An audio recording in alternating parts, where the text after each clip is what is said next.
The San Francisco 49ers may not be Super Bowl champions, but they are a perennial contender. 3 years ago, the Jets hired their defensive coordinator, Robert Saleh, as head coach to try and build 49ers East. It really hasn't worked, though.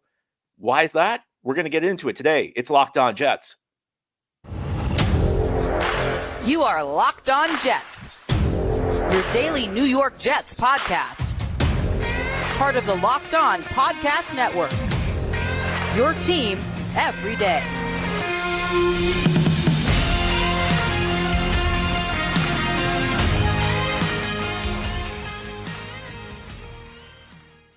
Welcome. This is the Locked On Jets podcast, part of the Locked On Podcast Network, your team every day. It's Tuesday, February 13th, 2024, and I'm your host, John B. from GangGreenNation.com. Thanking you so much for making the show your first listen or first watch every day. Subscribe to the show for free on YouTube or wherever you get your podcasts so you'll get new episodes as soon as they're posted. If you enjoy the show and are listening on a podcast source, give it a 5-star review. If you're watching on YouTube and enjoy this episode, give it a big thumbs up. It helps us out, helps other Jets fans find the podcast. Today's episode of Locked On Jets is brought to you by FanDuel. Make every moment more. Right now, new customers get $150 in bonus bets with any winning $5 bet. That's $150 if your bet wins. Visit FanDuel.com/LockedOn to get started. Today, we're going to talk about Robert Saleh. And we're going to talk about Robert Saleh in the context of the team he came from, the San Francisco 49ers, who, of course, lost Super Bowl 58 on Sunday to the Kansas City Chiefs, but still made their second Super Bowl in 5 years. You know, you want to win the championship, but if you're making the Super Bowl twice in 5 years, you're doing something right. Along with a couple other conference championship game appearances, the 49ers are a perennial contender. And 3 years ago, the Jets hired Robert Saleh as their head coach. And the idea behind it was they were going to build 49ers East. And it really has not worked out. And we're going to try and explore why that is on today's episode. Now, part of the reason I think it hasn't worked out is teams get in the mindset that they hire a coordinator, or, you know, if it's a GM hire, they'll hire like some assistant GM from another team. And it's suddenly like you wave a magic wand and you become a carbon copy of that team. You know, I remember when the Giants hired Brian Daboll as their head coach. People thought that, and Daboll came from Buffalo. He was the Bills' offensive coordinator. People thought, oh, well, Brian Daboll's going to turn the Giants into the Buffalo Bills. It doesn't really work that way. You want to get people who have good management skills. You want to have people who will build their team according to their own philosophy. You don't want to be a carbon copy of another team, but you want to bring the best aspects of the successful franchises in this league. And that's why a lot of the hires that are made on the head coaching and general manager level come from these successful franchises. You want to take people who have been part of the great organizations, people who understand what it takes to win, and have them instill some of those values in your team. Now, I think there is one area where Robert Saleh has been very successful. And we're going to begin on the positive note because there's a lot to be very frustrated with over Robert Saleh. But there's one thing I think Saleh has done. I think there's one area where maybe they're not exactly the same, but there's one area where Saleh has done a good job, more or less recreating the 49ers formula, and that's building the defense. And it goes beyond just the Jets getting good players. You could tell from the day Saleh was hired that there was a philosophy, that there were positions that they prioritized over other positions. I mean, that first offseason, Jets made a lot of moves on the defensive line, and they didn't all work out. The biggest move they made that offseason was bringing in Carl Lawson, and Lawson was supposed to be an ace pass rusher. It did not really work out. What was very interesting that first offseason is that the Jets really did not address the corner position, and they went into 2021, Saleh's first season, with two guys who were day 3 picks, two guys who were recent day 3 picks, Bryce Hall and Brandon Echols. And, there was a school of thought, well, the Jets must have gotten a couple steals in the draft with these two guys. And I think actually, if you look at the way they've produced through their young careers, they've outperformed their draft their draft pick where they were selected, the location of their pick. But I don't think either of them is necessarily a guy you want starting. I think we knew at the time that was pretty likely. But the Jets just realized they could not build an entire defense at once. They had to build it piece by piece. So they started with the defensive line, and they brought guys in. And again, not everybody worked out. In fact, that first year, most of the guys they brought in did not work out. They did not really address corner. Then year 2 came, and they continued addressing the defensive line. They drafted Jermaine Johnson, of course, in that great 2022 draft class, but they focused on corner. So essentially what they said was, defensive line is number 1. That's our top priority. Corners are number 2 priority. These are our 2 top positions. And in 2022, of course, they signed DJ Reed. They signed Sauce Gardner. Michael Carter II was drafted in 2021 in the late rounds, another very successful day 3 pick by the Jets at the corner position. And the two spots where they kind of, I don't want to say go cheap, but they go less expensive are safety and linebacker. And they got Quincy Williams off waivers at linebacker. I think those are the two spots where the Jets are essentially saying, we can find a good player in a way that won't cost us a lot of resources. And that's what they did in Quincy Williams. They've coached him up. When the Jets got Quincy, he was decent. He was a guy who was just as likely to have a big game as he was to have a bad game. He was a guy who played a little out of control, and that came with its good and its bad.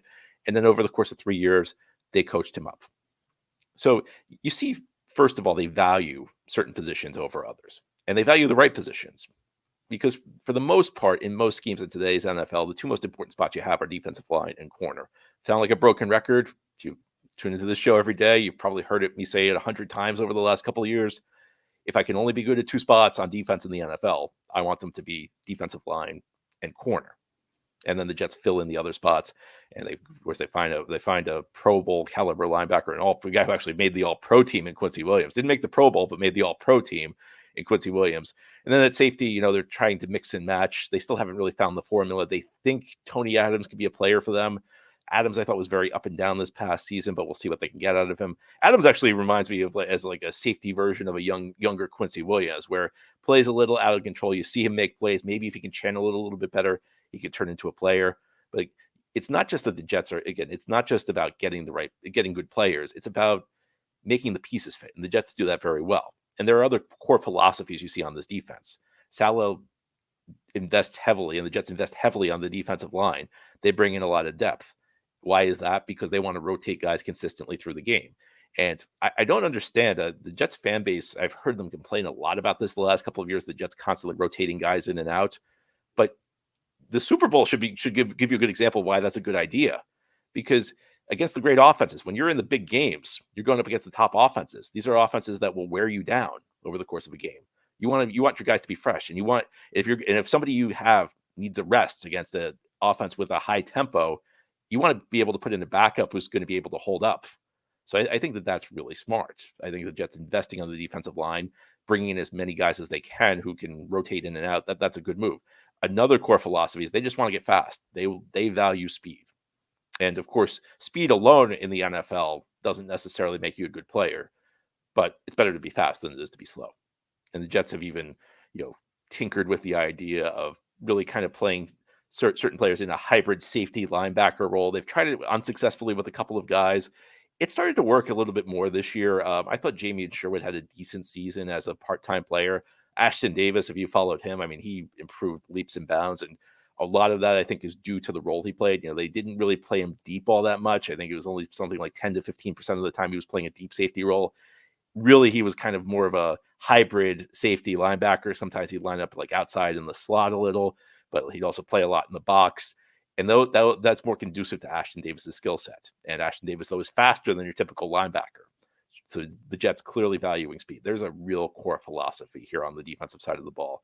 If we're talking about the way Saleh has built the team up, that stands out as the one area where there's been a lot of success. But of course, we wouldn't be here today if it was all success. And there are certain areas where Robert Saleh has not been very good as Jets head coach.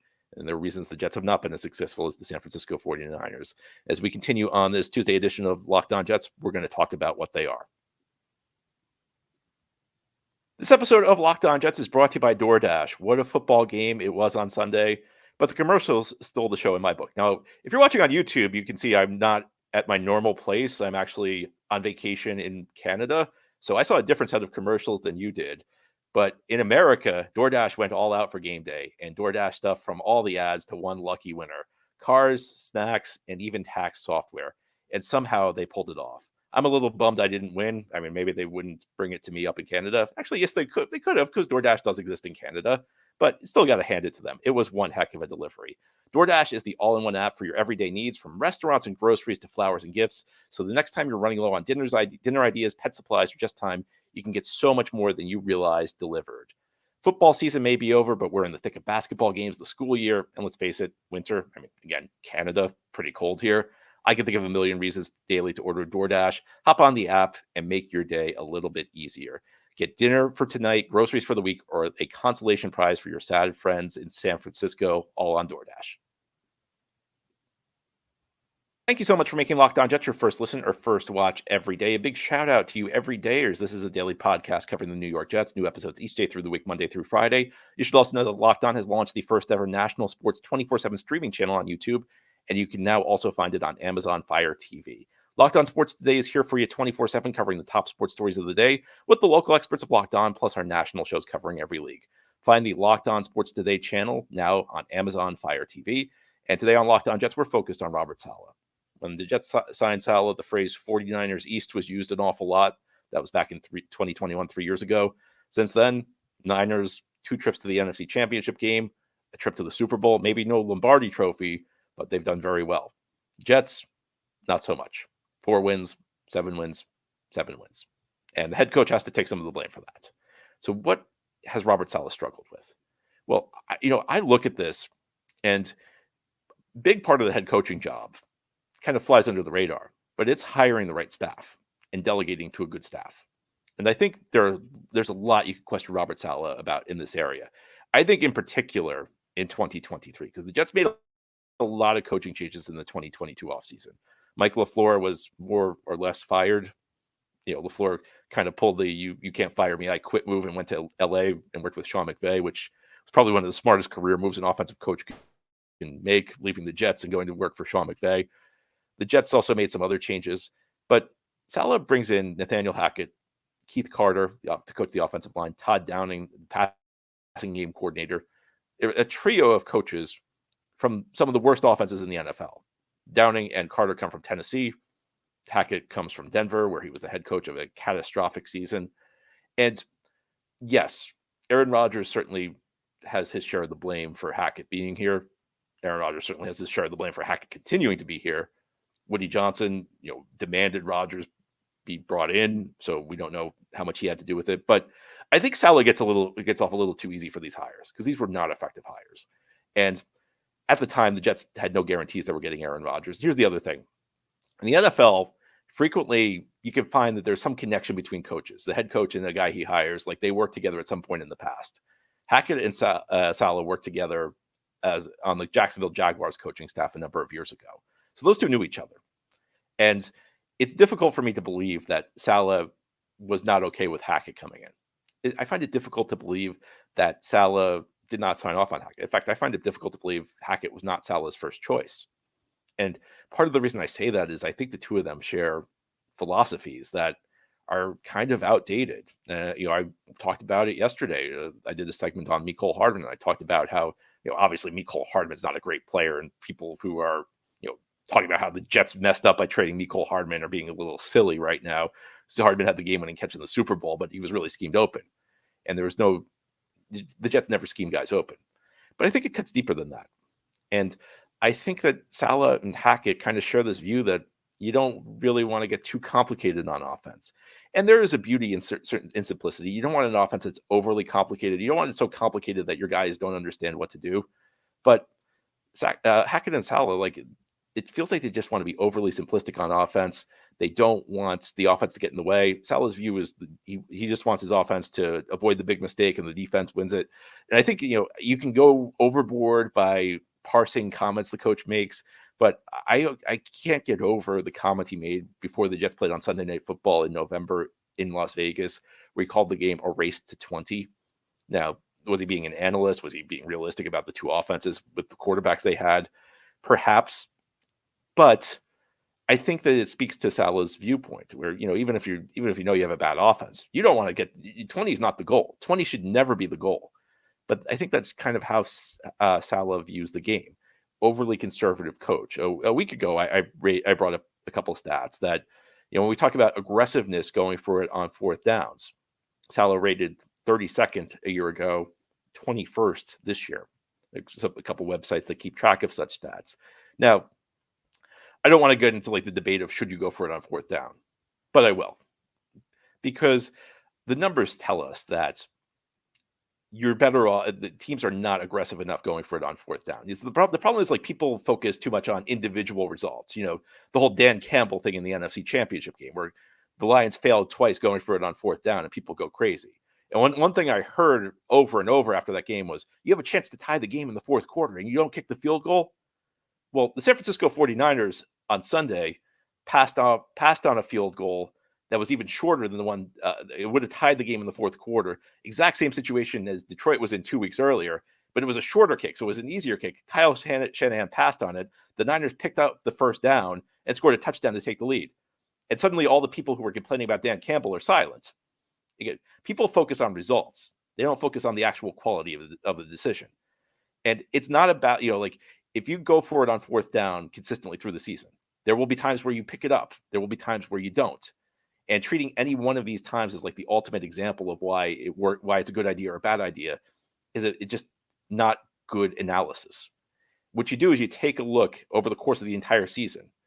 You look at every decision that worked out, every decision that didn't work out. And what the numbers tell us is that if you go for fourth downs consistently, if you're aggressive, oh yes, there will be times where you don't get it. But over the course of a season, if you consistently do it, you will score more points than if you don't. But Saleh just has this overly conservative mindset. And that holds the Jets back. And I feel like unless that changes, and it can change, I don't want to make Ron Rivera out to be a Hall of Fame coach, but Ron Rivera did take the Panthers to the Super Bowl back in 2015. After a couple of years, Rivera really struggled. There's this famous story where Rivera spoke with the great John Madden in an offseason, and Madden told him, you need to be yourself. You need to you need to like think about what are my core philosophies, and if they're wrong, you have to change them. And Rivera became a guy who was much more aggressive with his in-game decision making, and it's the type of thing that benefited his team. We need Saleh to have a similar moment of reflection this offseason, because the coach the Jets have right now, he's made a lot of very poor decisions. I think he's made a lot of poor staffing decisions. I think he's made a lot of poor in-game decisions. And I don't think things can improve unless Saleh has a genuine moment of reflection and figures out the things he's done wrong. Now, that's not to say Robert Saleh is the entire reason the Jets have failed the last 3 years. That's not fair.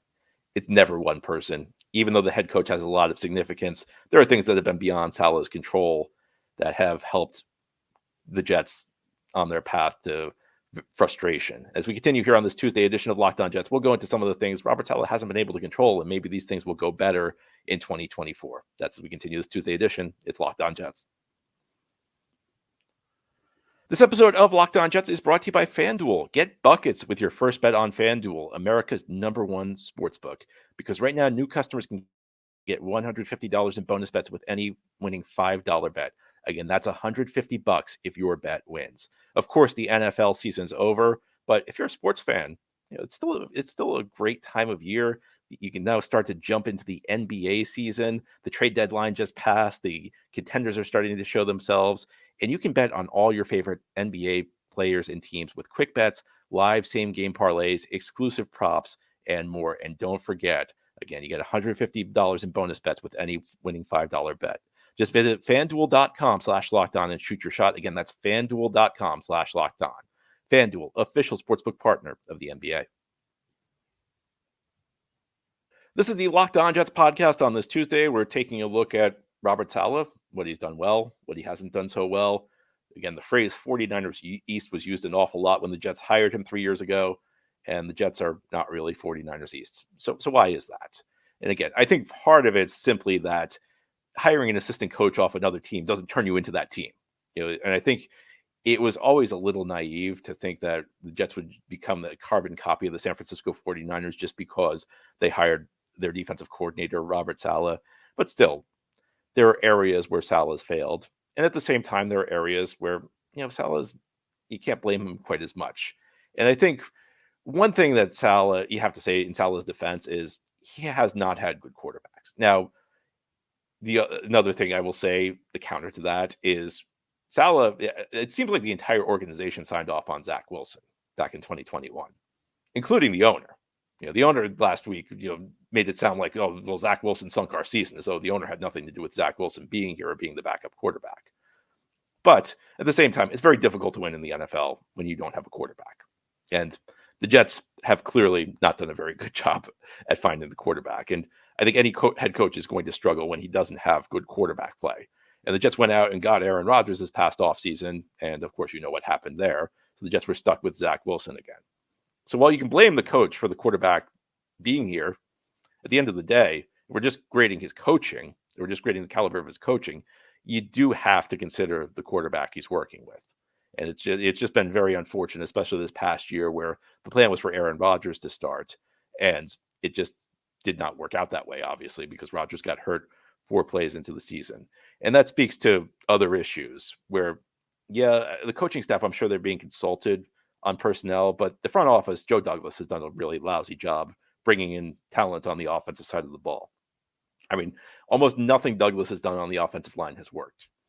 I mean, I think Connor McGovern was a pretty good signing back in 2020. He stabilized the center position for a couple of years. Kind of a bad 2023 for McGovern before he got hurt, but that was a decent signing. Elijah Vera Tucker, with the operative phrase, when he's healthy, looks like a pretty good player. But outside of that, I mean, you can go down the list. I'm sure you already know it, but we can go down the list. Mekhi Becton over Tristan Wirfs in 2020. You look at the Dwayne Brown situation. I mean, they brought him in as an emergency signing last year, and he held up okay in 2022, but then 2023 came and they never should have brought him back. I mean, I still can't believe they brought him back. That did not work out. Laken Tomlinson, supposed to be a premium addition at the guard position in free agency back in 2022, really has not delivered at all. And then you look at the wide receiver position. I mean, one of the frustrating things is that Joe Douglas has been so hesitant to bring in a receiver with a proven track record. He's like, it's almost like his view is we have Garrett Wilson, so we can't have another big time receiver. Now, Douglas did an excellent job drafting Garrett Wilson, but the last couple of years, he's passed up on the opportunity to add impact receivers over and over. And I think the most glaring of those was Amari Cooper, who could have been had for a 5th round pick and had a pretty reasonable contract back in 2022. And it's, guy after guy gets traded, and Douglas just doesn't seem very interested. Douglas has been focused on building the receiver position through the draft, which is fine if you're good at drafting receivers. Douglas hit on Garrett Wilson, but he struck out on Elijah Moore and Denzel Mims. So I think, when we talk about Saleh's offensive philosophies, yeah, they're bad, but one thing that's dragging the team down is just the overall base of talent. I mean, you can have a conservative mindset and still be a much better offense than the Jets if you have the players to execute it. And when Aaron Rodgers is back next season, the scheme is not going to be as bad, because Rodgers will essentially run the scheme. I think a couple of Jets players even alluded to the idea that Aaron Rodgers is the scheme. And once Rodgers went down, Hackett had no idea what to do. Hackett could not adjust. Well, when Rodgers is back, again, if he's the scheme and he's in the lineup, things will be much better. He'll run things at the line. He'll make things look better. And it's another thing that could help kind of quell some of the issues with Saleh's philosophy is a defensive coach like Saleh, sometimes, not always, but sometimes they're hesitant to trust quarterbacks. But if you have a guy with the stature of Aaron Rodgers, if you have a veteran quarterback who's going to the Hall of Fame, you're a guy who knows what he's doing, that's the type of quarterback who's going to engender trust in a coach like Saleh. Saleh may be more willing to be aggressive with Aaron Rodgers at quarterback. He may be more willing to go for it on 4th downs because he trusts the other quarterback who can pick it up. He may be more willing to be aggressive in his offensive game plans because, well, first of all, Rodgers is the offense, so Rodgers is the guy who's really going to be making the game plans. But also, he knows that Rodgers is going to be smart with the football. He knows that Rodgers, he'll make big plays, but it's not going to come with an inordinate amount of risk. So certain things, come into play here. And again, it's not all Saleh's fault. I remember back when Todd Bowles was here, people said that, well, Bowles could never, it doesn't matter what you give Bowles the best team in the league, he'd still lose games. And that wasn't fair. Bowles was not a great coach. And I'm not saying I would want Todd Bowles back as the head coach of the New York Jets, but Bowles showed you this year that when he gets decent quarterback play and when he has a decent roster, he was able to win it, even if it was a soft division. Bowles was still able to win it. And he was able to win a playoff game at home. And I think, when we talk about Robert Saleh, I don't want to go overboard in criticizing him. I don't think he's the worst coach in the NFL, but I think there's a lot he needs to work on. And it's not all his fault. Again, the quarterback situation, it's difficult for me to put too much blame on Saleh for the quarterback situation, especially when you lose your starter 4 plays into the season. And it's also difficult for me to put too much blame on Saleh when although I'm sure the coaching staff has been consulted on a lot of these personnel moves the Jets have made, they still, for me, more blame goes on the front office, and the Jets just have had an awful personnel group on the offensive side of the ball. So hopefully what we will get this offseason is Saleh will continue on the path he's on, building the defense. Hopefully he will reflect on the things he's done wrong. Again, his overall philosophy. Maybe it's a little too late for coaching staff changes. I guess we can hold out hope for that. And hopefully the things that he can't control get better. Hopefully Joe Douglas starts bringing in better offensive players. Hopefully the owner, stays out of things. Hopefully the owner, starts to figure out that he's not very good at when he dictates things to his football people. This is the path forward for the Jets. This is the path to success. I don't know if they'll ever be 49ers East, but they can build a successful franchise if they reflect on the things that have gone wrong and fix them. Anyway, that's all for today's episode. This has been the Locked On Jets podcast, part of the Locked On Podcast Network. Your team every day is our motto. As always, if you enjoy the show, hit the subscribe button where you're watching or listening so that you'll never miss an episode. If you enjoyed the show and are listening on a podcast source, give it a 5-star review. And if you're watching on YouTube and enjoy the show, give this episode a big thumbs up. Helps us out, helps other Jets fans find the podcast. Enjoy your Tuesday, everybody, and send in your mailbag questions. Tomorrow we will do our weekly mailbag show. Talk to you then.